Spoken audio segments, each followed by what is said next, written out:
Oke, jadi guys, kita bakal ngebahas salah satu saham yang kalian request ya. Oke, dari Telegram kemarin itu. Oke, itu adalah saham PMMP. Oke, nah, apa sih yang menarik dari saham ini? Oke guys, jadi ini gue bilang sama kalian ya. Gue itu paling suka sama sahamnya Win-Win Solution ya. Maksudnya apa? Lihat ya, ada namanya kaidah value investing. Oke, karena kenapa? Dia itu undervalue, murah. Terus kedua, bisnisnya mudah dimengerti, yaitu ini kan bisnis cuman tambak udang kan. Mereka lempar bibitnya di laut ya, ditambak ya, biarkan alam yang bekerja dan terus nanti diambil udangnya. Kan semua orang suka makan udang. Kalian juga makan udang kan? Semua makan udang kan? Di sini makan udang nggak? Bilang sama gue nggak makan udang, apalagi udang tiger. Waduh, terus sambal itu enak banget ya. Kok jadi makanan ya? Nah, memang makanan sih ya, oke. Jadi apa sih spesialnya? Ini karena bisnisnya gampang. Dan ketiga, ini kan salah satu saham politik juga sih sebenarnya sih ya. Jadi win-win solution gitu loh. Jadi apa yang kurang gitu kan. Nah, terus mungkin kalian nanya, "Bang, kenapa sih kalau utangnya kenapa besar?" Lihat ya. Kita langsung cek di RTI aja langsung, oke. Nah, PMMP ini kenapa utangnya besar? Oke. Nah, jadi kayak gini. Utang besar bukan berarti perusahaan itu jelek. Karena ada beberapa perusahaan memang sistem kerja seperti itu. Ya, jadi sebenarnya mereka itu utang, tapi bukan utang yang jatuh temponya dalam waktu 1 tahun gitu loh. Yang bukan dalam arti yang besar ya. Jadi liabilitas jangka pendeknya itu ya masih lebih kecil daripada aset lancarnya sih gitu loh. Yang penting itu aja sih ya. Jadi itu aman. Apa sih indikasinya kenapa sih seperti itu? Karena kalau misalkan ya aset lancar itu lebih kecil daripada liabilitas jangka pendeknya, berarti perusahaan itu untuk melunasi utang jangka pendeknya itu kemungkinan besar kecil. Karena kenapa? Asetnya nggak bisa dilikuidasi itu. Oke, nah kalau ini kan beda ya. Dan tapi nggak selama juga kayak gitu sih. Makanya aku bilang lihat laporan keuangan. Kalian harus mengecek laporan keuangan. Oke, dan kembali lagi seperti biasa, jangan lupa untuk selalu disclaimer on. Oke, ini cuman sharing ya, edukasi belaka. Oke, dan edukasi belaka.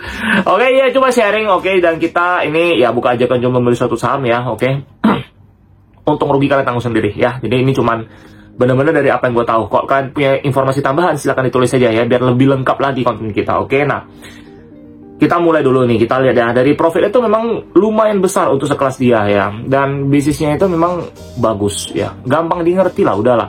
Dan mereka tuh punya utang besar nih ya, jawabannya tadi gue bilang kalian, karena mereka tuh lagi butuh kulkas, bukan kulkas kayak di rumah-rumah kalian, bukan ya guys. Jadi ini peti ya, peti es gitu loh ya, tapi gede, itu kayak untuk industri pertambakan gitu loh ya, kayak untuk ikan, yang lebih ke seafood lah ya, jadi orang bilang sama kalian ya. Jadi tujuannya itu karena gini, demand mereka tuh banyak ya. Ingat, maka kenapa harga seafood itu mahal? Karena demandnya tinggi. Demandnya tinggi, dan terus cost-nya juga tinggi. Jadi gak gampang. Kemarin waktu mereka IPO awal-awal itu ya, yang tahun 2020 IPO itu yang pas masih zaman-zaman COVID lah itu ya. Itu mereka kan dana IPO dipakai untuk beli kulkas semua sih sebenarnya. Karena demandnya tinggi. Gitu loh. Demandnya tinggi ya, no choice gitu kan. Jadi mereka mesti ekspansi banyak-banyak ya. Jadi utang besar ini juga kendala dari sana sih sebenarnya sih, karena mereka butuh suntikan modal ya. Jadi mau nggak mau ya caranya utang, karena kan bisnis diputar tuh pakai utang ya. Aku bilang sama kalian, utang bagus tuh adalah utang yang diputar untuk bisnis ya. Jadi bukan untuk memperkaya owner atau orang-orang di dalamnya ya. Jadi ini salah satu perusahaan yang jujur gue demen banget sih sebenarnya sih. Jadi win-win solution ya. Nah, jadi secara PE dan PBV memang rendah banget sih. Ini memang udah undervalue banget ya. Ini kaidah value investing yang sangat-sangat bagus sih, gue bilang sama kalian sih. Oke, jadi kalau misalnya nanya kalian gimana prospek ke depannya, menurut gue ya ini mah perusahaan yang dibeli tinggal diem aja lah sampai harga wajarnya. Ini harga wajarnya gue masih belum hitung terlalu banyak. Cuman gue bakal ajarin kalian cara lihat cepetnya ya. Kalau biasa Pak Lo kan bilang PBV di angka 1 ya. Iya bisa, PBV di angka 1 itu memang udah harga wajar. Oke. Cuma ada nama overvalue. Nah gimana cara kalian mencari harga overvalue-nya? Itu gue udah pernah ngajarin ya. Oke. Kalian paling gampang itu lihat aja dari PE-nya. Kayak ini kan lagi 10. Ya 10 kali 4 aja. 10 kali 4 berarti berapa? Berarti 40 ya kan? 40 berarti dibagi berapa? PE ya 40 berarti sekitar 500-an. Sekitar segitu ya.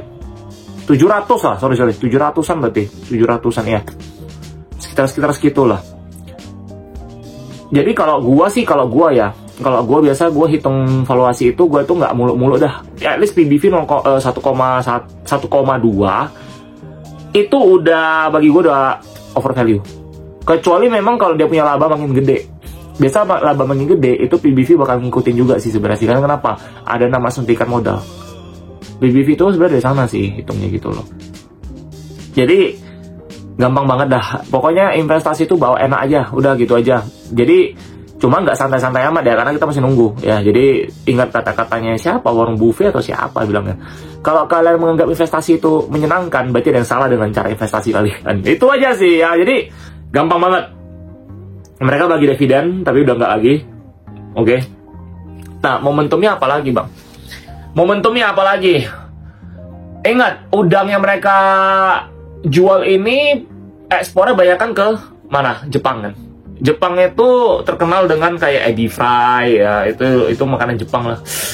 Enak banget ya. Ya, gue demen makan udang juga karena protein tinggi, butuh orang gym itu ya. Orang gym pasti butuh itu makan udangnya. Nah, jadi selain PBV 1,2, 1,3 ya harga wajarnya, apa sih yang mengindikasikan dia bisa terbang lebih tinggi lagi selain daripada itu? Karena gue bukan tipe orang yang ngelihat saham itu dari harga ya.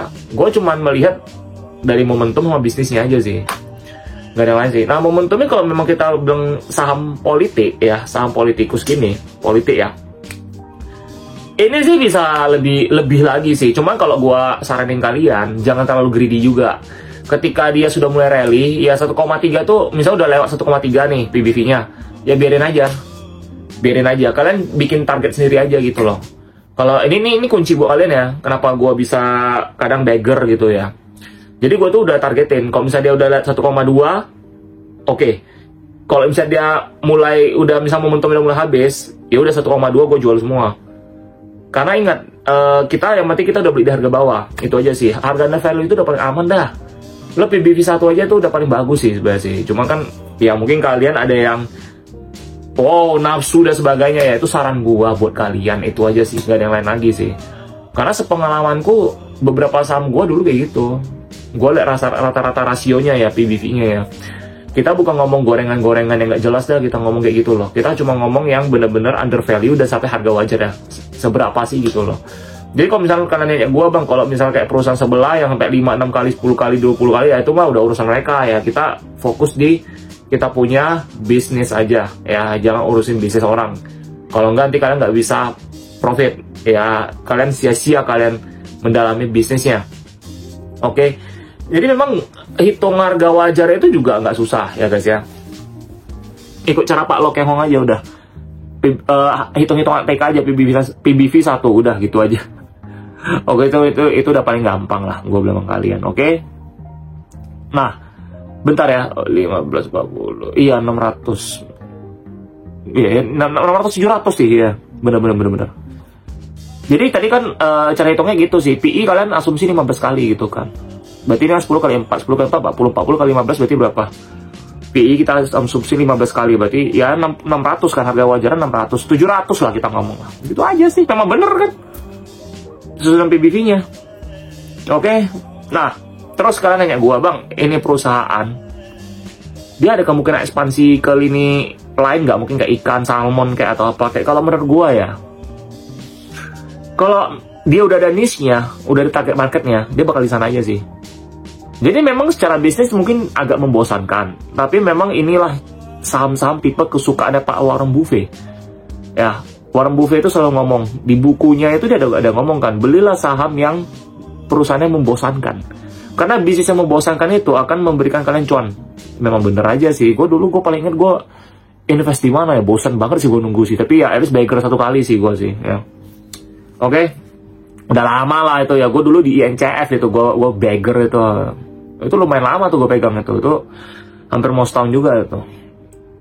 Terus itu aja sih ya guys ya yang bisa gue bilang ya. Nanti mungkin gue bakal coba lihat lagi. Nah, lupa guys, lupa. Ada satu lagi. Nah, untuk momentum yang politik nih, Ya kan memang kemarin pas Pilpres itu terbang ya, karena ada efek, ya karena perusahaannya Kaisang ya. Iya kan, Kaisang nggak salah kan? Si bro Kaisang, bentar ya. Iya kan, PT Harapan Bangsa kita kan. Ya itu efeknya sih memang sih. Efek di sana. Oke, jadi kalau misalnya nanya gue nanti kalau misalnya kan udah menang nih, ntar pas dilantik bakal terbang nggak? Kalau untuk saham seperti ini ya, bisa jadi. Bisa jadi. Pelantikan kan bulan 11 ya. Bisa jadi, we never know. Apalagi ini masih under value. Kalau saham under value gini, gue lebih percaya sih. Itu aja sih. Karena saham itu nggak selalu di bawah, bakal ada saat di atas juga. Oke? Jadi gitu aja sih yang bisa gue kasih tau kalian. Gue share kasih kalian ya. Oke? Semoga video ini bermanfaat ya. Yang udah request, sekali lagi thank you ya. Jangan lupa di subscribe juga. Oke? Dan ya seperti biasa, selalu disclaimer on. Oke guys, ini cuman edukasi dan sharing ya. Oke, jadi bukan ajakan menjual atau membeli suatu saham. Untung rugi kalian tanggung sendiri. Oke guys, sekali lagi gue ngomong kayak gitu ya. Oke, soalnya ada beberapa komen gue baca, kayaknya IQ nggak sampai sana sih. Padahal gue udah ngomong berkali-kali sih ya. Kalau gue ada salah ya kalian koreksi, kalian kasih tahu. Mungkin gue keliru karena memang informasi orang tuh beda-beda. Itulah indahnya dalam investasi sih. Setiap orang itu punya style dan pandangannya masing-masing gitu loh. Mungkin informasi mereka dapat di lapangan beda dengan apa yang kita baca ya. Itulah pokoknya di tempat gue ini, kalau di konten gue tuh kita saling sharing ya. Kalian punya info apa silakan sharing aja. Oke guys, jadi ya sampai jumpa, see you on the next video, bye.